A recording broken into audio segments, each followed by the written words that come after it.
Hello everyone, welcome to another video. In this video I'm gonna show you how to check what type of a hard drive or hard disk you have on your computer, whether it is an SSD, which stands for solid state drive or disk, or HDD, hard disk drive. Okay, so it's very simple, and without wasting any time, let's go ahead. So what you need to do is you want to right click on your taskbar and then task manager, click on that.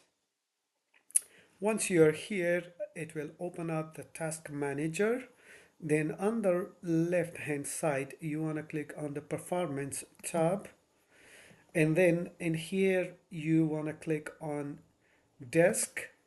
Okay, you can expand that, click on the desk, and here you will see it is SSD NVMe.